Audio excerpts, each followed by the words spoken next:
Well, well, well. It's really been a year for video games, hasn't it? I mean, there's a ton of sequels that have really just broken the grounds of the games before them, and a ton of technological advancements and weird direction choices that I never thought we'd see. Not to mention the switch into mediums this year. I mean, we had a ton of pretty good video game films. Pretty good's a bit generous, actually. I hope you all have been doing really well, and I mean, December is the perfect month to start thinking back. The perfect month to be nostalgic, if you will. And I mean, within this year, I really did some stuff that I'm quite proud of, and I continue to push myself. Throughout all this, what's the one thing that keeps me sane? Video games. So, calmly, here's every video game that I played in 2023. To clarify, these are games that I've seen through to the ending, or if they don't have a defined story mode, sunk in 10 hours, or at least enough to get a vibe for the systems and the intricacies of the games, if you will.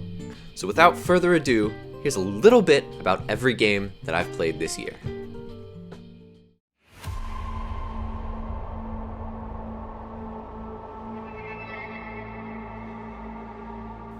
I'd like to specify that I beat this game in January and have not played Phantom Liberty yet.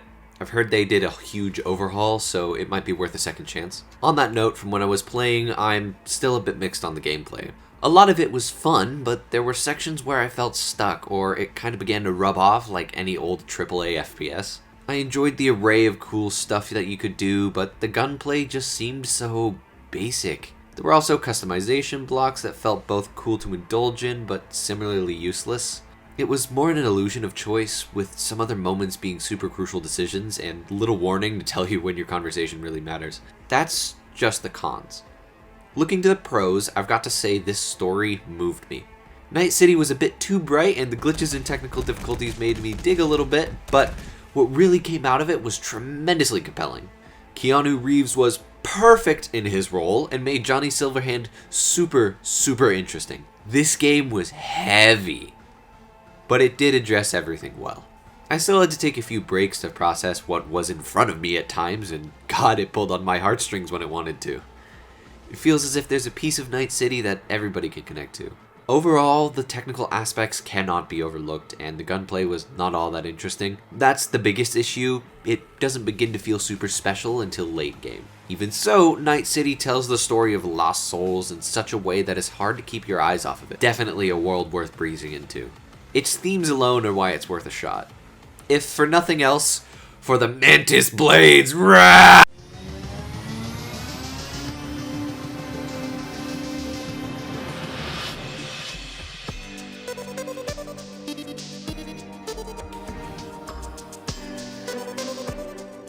So this one is about as obvious as Persona 5 when it comes to the ranking I'm gonna give it.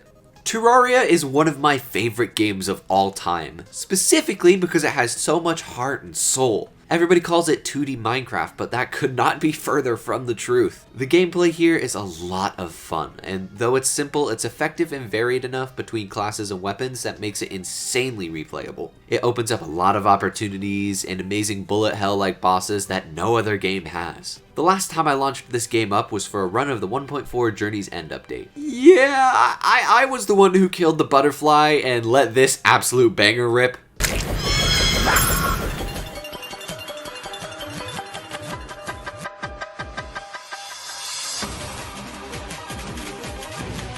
Empress of Light has quickly become my favorite boss, without a shadow of a doubt. To the point where I didn't get sleep one night because I just really wanted a Terra Prisma, but as it has proven, that's definitely not where the journey ends. My personal favorite class is Melee, so hearing about the swords rework, I just needed to get back into it. So me and a few of my friends did. Every time, Relogic manages to make the game better and better, and this time, it was no exception. Many swords I'd previously disliked were now astonishing and made Miles more fun. My only complaint is that the console update controls are still really wonky, and especially changing them felt really off-putting. It's much better on PC anyway, since I played both. By all means, if you haven't played this game already, please do. Mario Kart 8!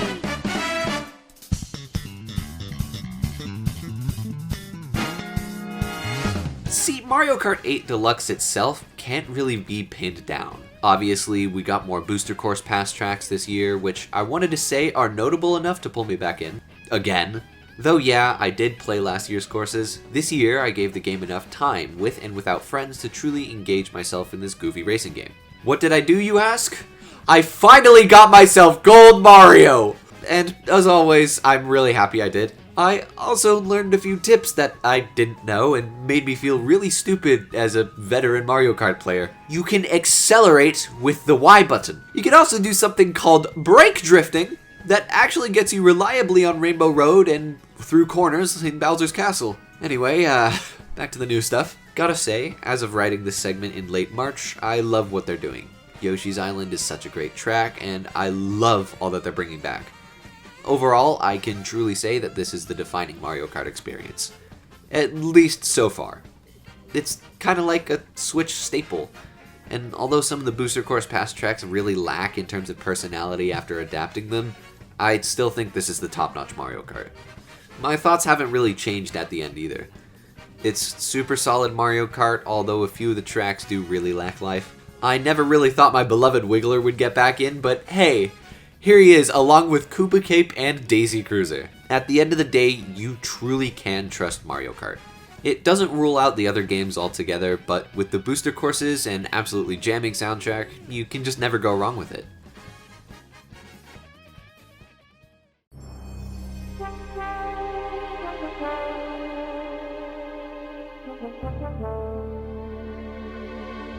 Oh my god, thank you, he's finally dead! This is just a party?! They lied to me! I'm not too big a fan of Sonic, as about 50% of my friends are, but even I caught the slight mentions of Chili Dogs, Spagonia, and other little references, including the Super Monkey Ball machine, the Knights Pinball, and just the love and fan service of this game. Yes, I know this was an April Fool's joke, but damn, it's a surprisingly impressive one. The fact that Omochow has committed medical malpractice, and that it's canon, just makes it even better. Also, Blaze casually mentions war crimes, and I think that's funny. The story overall was actually decently good, and I got the murderer right first try. I'm flexing, just saying. The mini gameplay itself was a simple runner mini game, and it's not the most refined, especially since Sonic seemed to be a little, too slow at times. Overall, it was just meant to be a fun little game to play on the side, and it was exactly that. I didn't think I'd need something small like this game. It was cool to have a tiny boxed experience with a lot of love in it.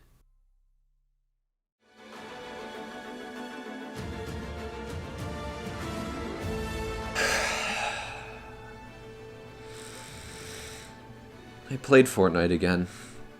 I almost swore off this game at the beginning of last year.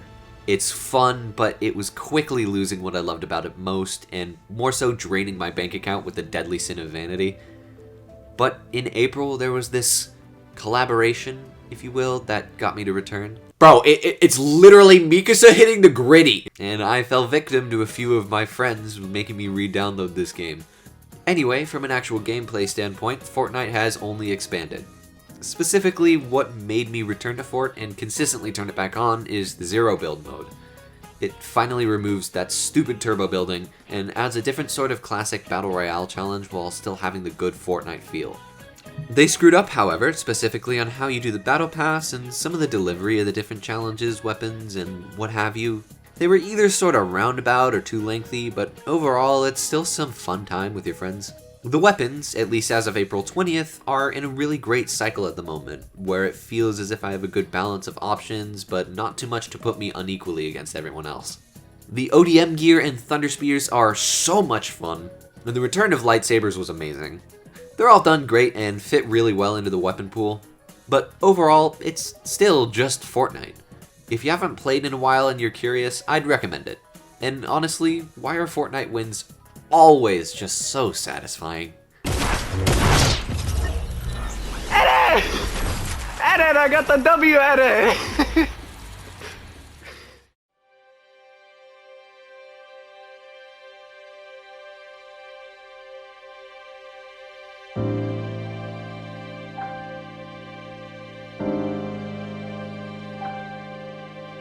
Originally, I was going to add this onto the Terraria section. After playing this mod though, it made me question something. How exactly do you take one of my favorite games of all time and just completely expand it, make it into something different, new. Calamity is the answer. I played, again, Melee because there are so many cool swords in this mod that I just couldn't pass up. Even more, the biomes such as the Sulfuric and Sunken Sea, the Brimstone Crag, the Astral Biome, and most importantly the Abyss added so much more to this game that I could have ever imagined. It truly stuck out as the best mod for Terraria. And my god, I don't even need to start on how magical this music is. Every boss was great, and I'm always excited when I get to experience Bullet Hell. Personally, I think my favorite was a late game enemy, Devourer of Gods. Detailing too much there would kind of spoil the mod and the lore, but overall it should just stress why you should play Calamity. Rage and Adrenaline were amazing mechanics. I love how fast-paced the game felt, the original enemies fit in super well into the world, the rogue class fit in amazingly, and most importantly, the Galaxia is probably my favorite weapon in this game. Even Supreme Calamitous and the huge array of new post-Moonlord equipment and endgame interactions just made one of my favorite games, again, better. Honestly, I loved it.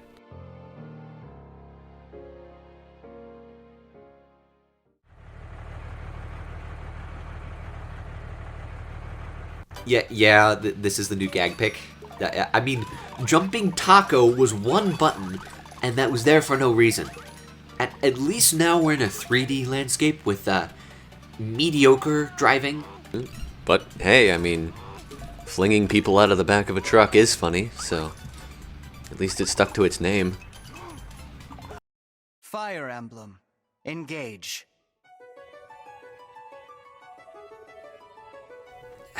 Well, what an interesting case. I fell in love with the tactics RPG formula with Fire Emblem Three Houses, and I'm looking around for some good ones now. On my radar, if you will, was obviously how they were going to follow up the most commercially successful Fire Emblem game. And to be real with you, this gameplay is perfection. It's the best tactics gameplay I've ever played, and is so much fun with a ton of little details and modifications that aren't exactly front-loaded, but rather introduced naturally. But the story f***ing sucks! I mean, nearing the end it was cliché, but still connected with me very loosely with the characters. But all the way up until about chapter 20 or 21, I really did not give two shits about what was going on. Yes, I understand that he's the Divine Dragon! It was easily predictable, and some of the super dramatic moments really lacked effect. You shouldn't have to try and like the characters, you shouldn't have to put effort into liking them. Most seem to only develop through their support paths. And those were pretty boring. Even so, the few characters I did end up liking were Allchrist, Louis, Celine, and Tamara. And don't get me started on the actual strategy gameplay itself. It's such a cool array of weaponry, and my god, the emblems were so damn fun! Engaging and strategizing about how best to solve a combat puzzle like this was what made me fall in love with this formula, even if I had to trudge through the story. Also, there's so much stuff to do, but it isn't shoved into your face. You have the choice whether or not just to train or polish stats to perfection, and all around it just gives you freedom to play whatever style you want to. I especially appreciated how each character seemingly had their own class, even more so with the Master Seals. It really made each unit feel different from one another. And hey, a 100% crit rate Panette is crazy. Honestly, there was a lot of peaks and valleys with this game. I've never felt a bigger split between how good the gameplay is and how unengaging the story was. But all around, at the end of it, I still ended up enjoying the characters and the setting, even though it took me a bit too much time. If you like the tactical RPG gameplay and the gameplay alone, I would recommend this game.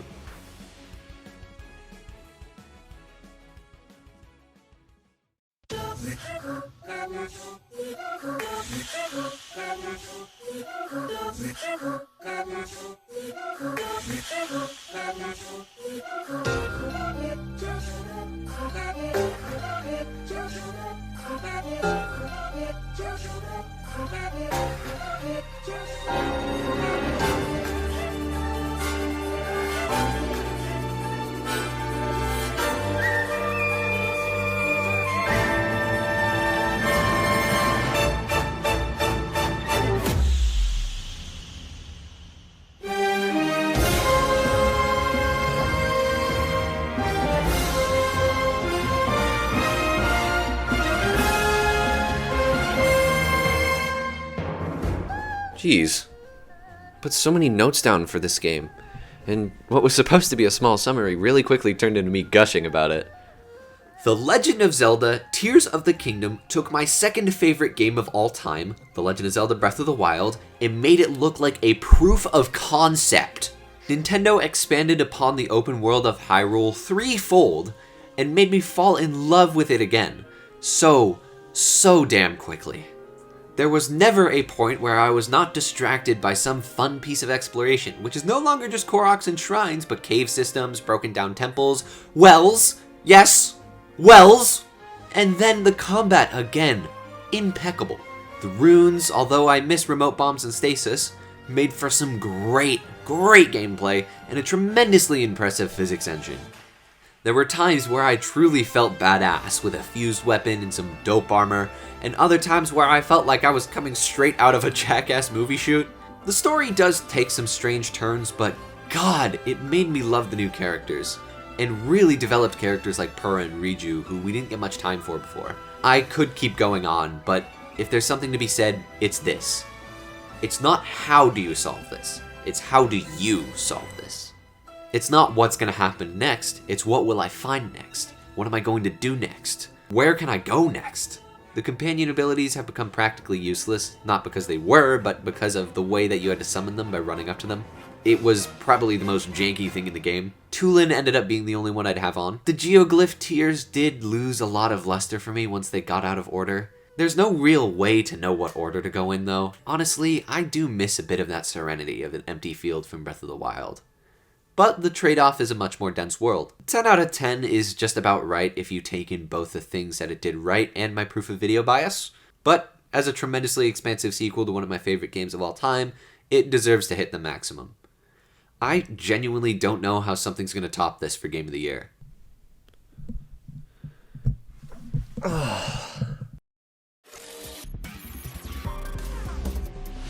Street Fighter 6. Now, if you could tell anything from last year, I was crazy hyped for this game. And in due time, we finally got our hands on it. Personally, I think this is my favorite Street Fighter yet, at least in terms of modern titles. It's so smooth, the gameplay is astonishingly streamlined, the modern controls make it easy to hop in as a beginner, and Cammy has a amazing new design. As a Cammy main, you just got to appreciate it. I love this entire plot where everybody's living post-M Bison and is still suffering the wrath, trying to live their own lives while tracking down the remnants of Psycho Power. While the World Tour interface is kinda I guess it gets the job done. It's not the best story mode you'll play, but it can scratch an itch. If we're looking at the game overall, the fighting itself though is the best Street Fighter has ever been. I'd debate since Street Fighter 2. The new mechanics introduce such a cool battle loop that makes each character feel new, even though not much has changed at its core. And it just looks so stylish. But Street Fighter has, at the end of the day, been almost exclusively about beating each other up. The arcade mode is a bit small right now, but still fun, and the battle hub is actually really cool. I ended up spending most of my time honing my skills in the fighting ground because the base Street Fighter content is still just the best part. In the end, if you like Street Fighter in any capacity, this is the game for you. It's challenging for veterans while also welcoming for newbies. It's a good mix that's hard to get into with a fighting game, especially when it looks this good. And the fighting intros are just great, especially when I can just go Now, this one isn't a video game per se. It's a tabletop fantasy card game. Anyone? This year I definitely wanted to include something TTRPG fantasy because of the amount of Dungeons and Dragons I've been playing. So when my friend reached out to me to play a game called Red Dragon Inn, I said why not. It's honestly super fun, keeping track of health and alcohol content, but what really made this game such a banger card game was the characters. It kinda works like a class, where each one of them has their own gimmick to make everybody else fail, and by God, it was so much fun to deal with. In the end, it's a great game to play when you get a few friends together and have different classes. It's got great art, establishes a fun atmosphere, and would actually kill me if I drank every drink that it tells me to. It's also on Tabletop Simulator if any of you don't want to buy it physically.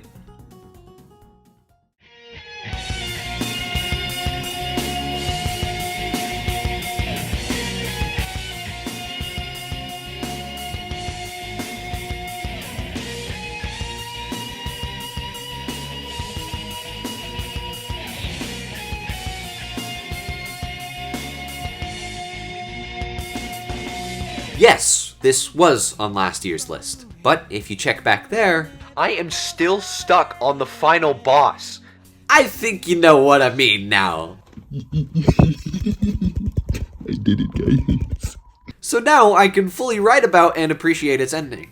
And honestly, it made me realize just how much we need Persona 3 Reload. Now, Portable has definitely the most enjoyable way to play this game, but there's a lot of balancing issues and strange technical limitations that I overlooked before. Even so, this still has a gut-wrenching ending, since it kinda hints at what's gonna happen while leading you in another direction. It's confusing, but once you kinda get the gist, it makes a lot more sense. Even so, I'd say it suffered from the way it was delivered in Portable more than anything else. It just didn't work as well in this point-and-click-esque format. Some of the more climactic moments felt off and a little bit cheap, but I can't blame it since it was just a limited amount of technology at the time. That's not to tell you that this game is bad though, because this story still has one of the most compelling stories that I've ever played in a video game. And these characters, you literally cannot help but get super close to them. Since Reload is coming next year, I have no doubt we'll get a definitive answer to what the best way to play this game is. Nonetheless, this Persona game is a great one with amazing battle systems and some of my favorite deep characters, a genuinely impressive connection to the world, and some of, if not the best songs in the entire franchise. The boss theme was so good. I can't get over that. The boss theme was good. If you're a fan of the series, give it a shot. You will love it.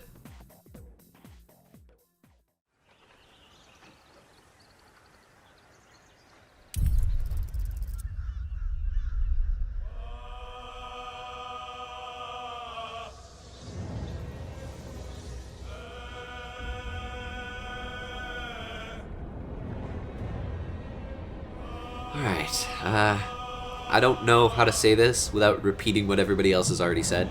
So this game, without a shadow of a doubt, is one of my favorite games that I've played this year. After playing Tears of the Kingdom, I thought almost nothing could match up to it. Then the gods decided to put this absolute masterpiece on our plates this year. This game is in my top 5, if not top 3, video games of all time. There's no debate about it. It's the perfect adaptation of Dungeons & Dragons into a video game with almost as much freedom as a DM will allow. It's completely fleshed out characters, has even better writing, crazy amounts of customization, including but definitely not limited to a more expansive genital customization than Cyberpunk, and genuine fun. You want to be stupid? You can be stupid. You want to be a hero, a villain, maybe an anti-villain, or a godslayer? You can be anything. And nowhere does it feel unnatural. The pristine focus on expert generation and storytelling of this game are so smooth, and if you haven't played this game yet, God, please do. Though the ending getting a little rough would be my only flaw, and the PS5's sometimes glitchy atmosphere, there's more than enough to make up for it. I also quite liked the PlayStation UI. It's a personal preference thing though. I didn't know I needed to be able to save wherever I was, even in combat too. It was just so nice for time management. And for context, I played a Wood Elf, Oath of the Gods, or Nature, or whatever, Paladin, and was able to customize my equipment to fit how I wanted to play, wherever I wanted to play. And I looked good doing it. So what else could you ask for? As I've said before, this is the perfect way to immerse a player into a world.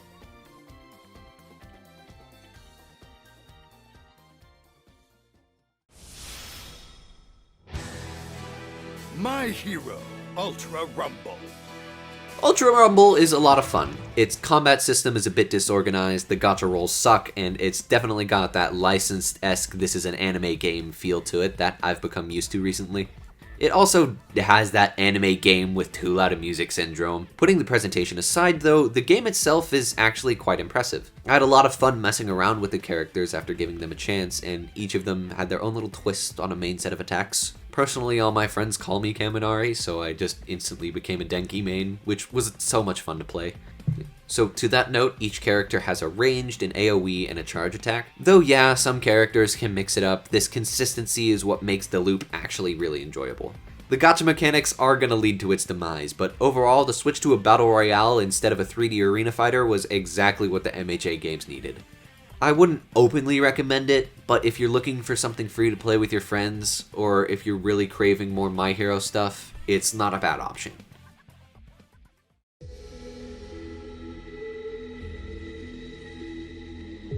Yeah, sure. I'll count another season as another game. Just this once, though, on pure nostalgia alone. I'm very surprised that this was the actual route that they took with the game, and I'm even more surprised that I came back to it again, but, oh my god, I'm not complaining. Banking completely off of their past, Epic Games was able to release a new season of Fortnite with an actually very good balance of new and old. I'm an active hater of battle passes, and even though Fortnite was the one who started the trend, I have to say this one actually wasn't that bad. The shorter length felt a bit more natural, and the bonus rewards felt a lot more attainable. There's less time to, yes, but considering the small things you can do to bank off of XP every match, it's actually comforting with how natural it feels. Also, the Season 5 and 6 map with the new mechanics and a variety of weapons actually felt super natural and worked really well. It was a nice mix of nostalgia, pulling me out of the gutters and giving me my roots again, along with the new adaptations to mantling, zero build, and sliding. God, sliding is actually so nice on this old map as well. All around, trying to dodge nostalgia, Fortnite did feel at its most consistent with this season.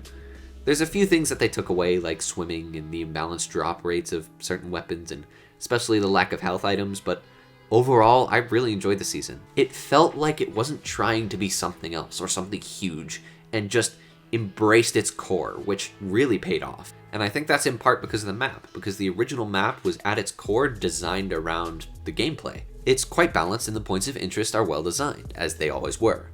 If nothing else, it's getting the boys back on together that actually made me really happy. Hands on! Hands on!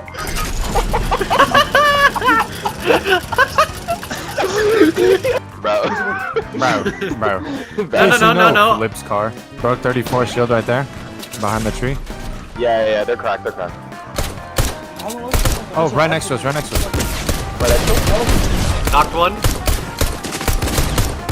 I'm gonna help out Knocked Kasey. two. Nice. That's nice. right, boys. That's right, boys. Yes, sir.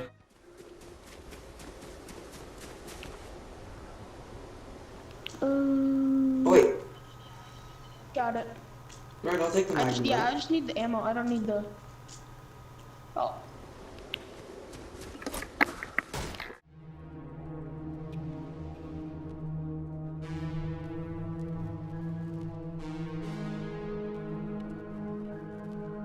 GANGBEASTS,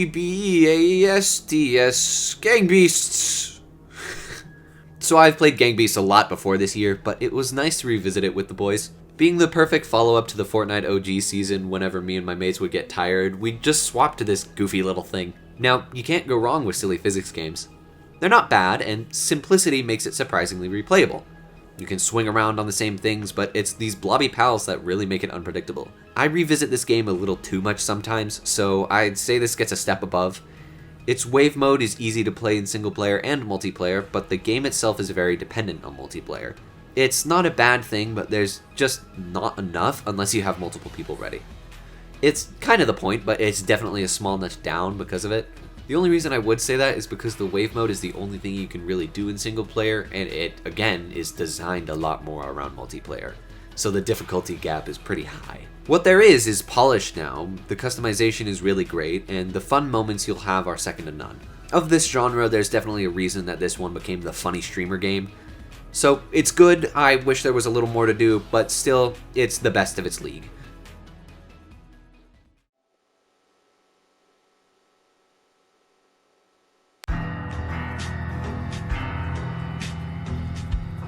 This one's an interesting one. I was randomly shuffling through my PlayStation Plus library and ran into it since it was free God knows how long ago. So I said why not? I'm bored, I'll give it a shot. It's much more of a game designed to be party-centric with a 4-player arcade style that really reminds me of Duck Game, but this one's got a twist. The main gimmick, at least in arcade mode, is that every time you win, the next round adds a ghost that does exactly what you did last round and you have to kill said ghost. Then they keep stacking and stacking and stacking, so you really have to plan out your routes so you can kill the crown ghost so you don't screw yourself over 5 rounds later. It's actually a fascinating idea, especially with the exorcism item that wipes any ghost that you hit. In reality, it's a really simple game with new weapon unlocks as you progress in the arcade mode, and a nice little time waster. I can imagine it gets tiring really fast though, because even though you can add weapons and new maps, the core gameplay does seem a little too simple. But for a game like this, sometimes that's not a bad thing.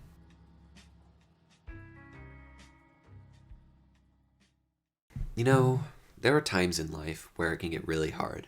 So I treated myself to a nice game that I can sit back and reminisce to. Games like Stardew Valley and Animal Crossing do this well, where you just need a break from the harsh reality to live a more simple, wholesome story.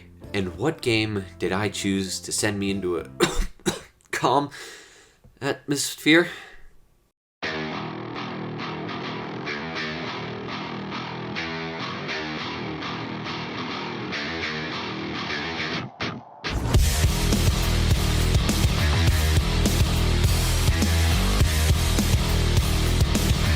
I am so excited to talk about this game. If there's a game that masters the arcade shooter, then by God, it's Bethesda's Doom Eternal.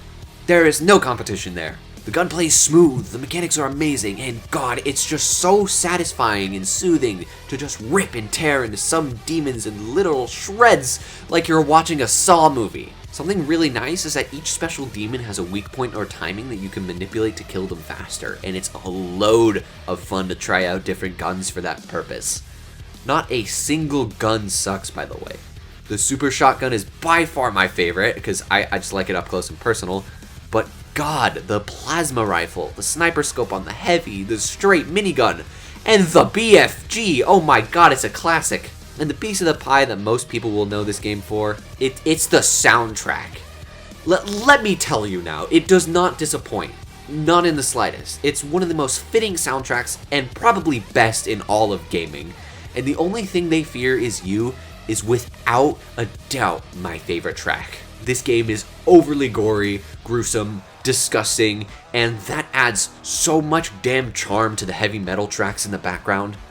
There's some neat puzzles that can get you upgrades, but the combat is just such a new feeling to me. It makes sure you always stay moving and on your toes with parkour and an almost bullet hell-esque system that is so damn fitting and satisfying when you're playing as the most badass dude on the planet. I love the balance of having to do glory kills for ammo, but both the chainsaw and glory kills can be a bit finicky at times. You kinda have to get it just right, and you can't always do that in the heat of the moment. The real issue, though, is kind of one of the reasons that I love this game. It's a blessing and a curse, if you will. That being the speed of the game. There's a lot, the system is refined, but it's very, very easy to get burnt out of it. There's a ton of stuff you have to unlock and find, but when it's just weapon upgrades alone that are really the thing you hang on to, there's nothing really that shakes up the gameplay loop after you have every gun. I felt less motivated the more I went on in the campaign, but that's not to turn you off of it. Just know to pace yourself. There's nothing horrible I have to say about this game. It's the perfect arcade shooter, but in my experience, it is kinda hard to give it that 10 out of 10 that I think it deserves. But man! For those aiming to let their rage out into a video game, this is the perfect one, accompanied by one of the best video game soundtracks of all time. I mean, I'm still blasting these songs in my ears while I work out.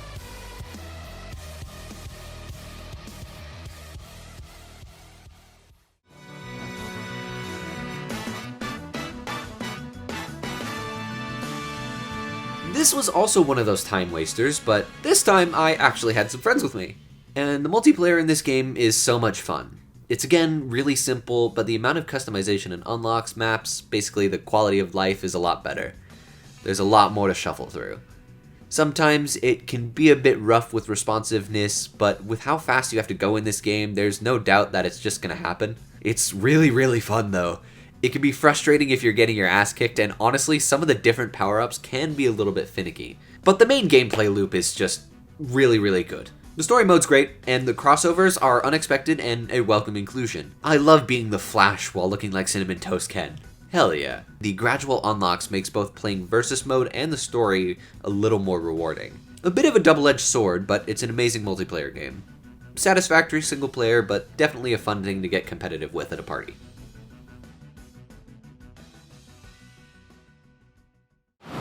Let's start the mission, Joker. Let's go! Okay, Roger that. here I come. Let's do this! It's my Leave it to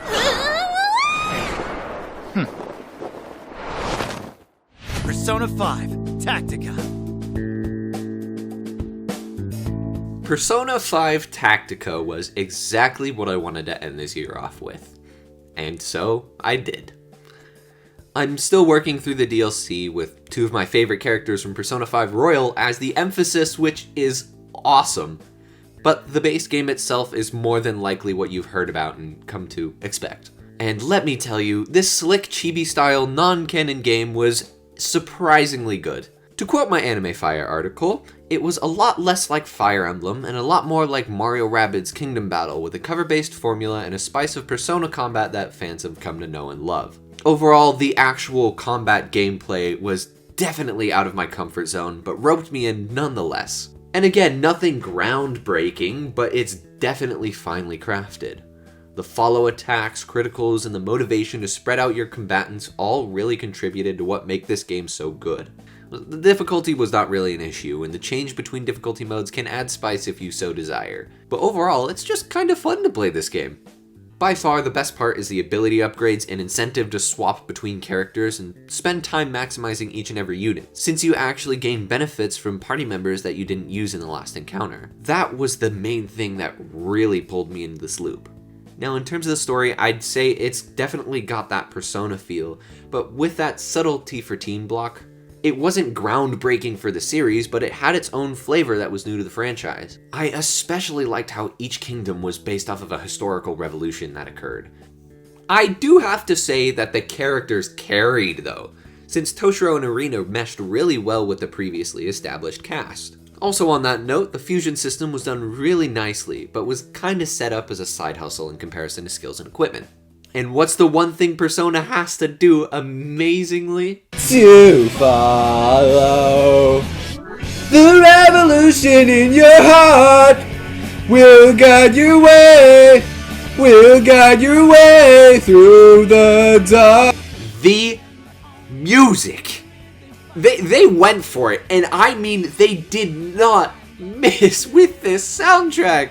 Oh my god, Truth or Dare, The Night We Stood. It's not a Persona game if you don't just pause to listen for at least a solid minute. To summarize everything, this is a game that I was not looking for, but I'm happy it came anyways. Fans were looking for a true crossover into the Fire Emblem-esque realm with Persona, and this game took its own triple spin on the tactics genre. And yeah, it paid off. It's a surprisingly fun time investment and is more of a good time with an amazing cast of characters. I'd easily recommend this to any Persona fan, but I'd definitely say play at least 5 Royal first. There was one game this year that was no doubt my game of the year. It shattered my expectations, and I originally wasn't even gonna play it. Oh, come on, you guys know already. Baldur's Gate 3, Baldur's Gate 3, Baldur's Gate 3, Baldur's Gate 3, Baldur's Gate 3, Baldur's Gate 3, Baldur's Gate 3, Baldur's Gate 3, Baldur's Gate 3, Baldur's Gate 3, Baldur's Gate 3, Baldur'sAte 3, the Baldur's Gate 3 game, Baldur's Gate 3, Baldur's Gate 3, Baldur's Gate 3, Baldur's Gate 3, Baldur's Gate 3, Baldur's Gate 3, Baldur's Gate 3, Baldur's Gate 3, let's go! Wow, let's go! It's dude, it was the best game of the year! That's it! It's that good! I've just gotta say, I don't think I've ever struggled this much deciding on my game of the year. At the end of the day though, it was just between 2. The Legend of Zelda Tears of the Kingdom and Baldur's Gate 3. And as sad as it is to say a sequel to one of my favorite games of all time isn't Game of the Year this year, Baldur's Gate 3 absolutely demolished it with just how amazing this was for the industry. In my video covering this game, I talked about just how well done this world is. I didn't know I needed a system like this in a video game. It really nailed in the one thing that makes me love video games. Immersion. God, I got lost so easily, losing sleeps on nights that I really shouldn't have because I wanted to see something happen. I mean, come on! Everything's fluid, it ripples through, and anything you do feels as if it has an effect later down the line. It's almost as if this wasn't a video game, but rather a lavish investment into a world of high fantasy with the best fantastical version of you. Though it may be the Dungeons & Dragons nerd in my soul, it's really the life of this game that makes an 100-hour-long journey so replayable. Here's to the next playthrough, and to the game of the year. To be real, though there's a few games I didn't finish, I'm really looking forward to what next year offers. There's, again, quite a bit to look forward to, but I am stuffed from this year. There were a lot of amazing titles that I couldn't even start to think about. I also want to get a bit more into retro gaming next year and go back to the roots of many famous series. Oh, and also I got this thing. So that's pretty cool. Man, I love video games so much. But in reality, they're not everything.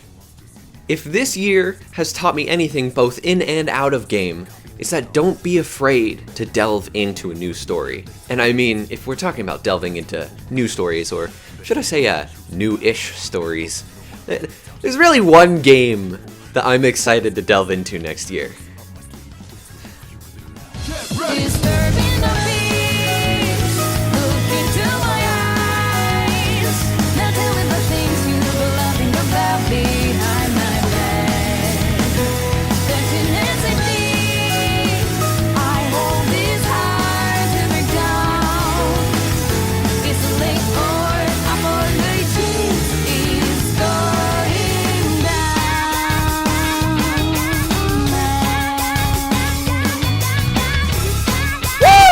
Persona 3 Reload in February! Well, I hope your year's been as good as mine, and for whenever you're watching this, I hope your day is going amazing. So, for the last time in 2023, this is Kasey Cola, saying I'll see you next time. Bye-bye.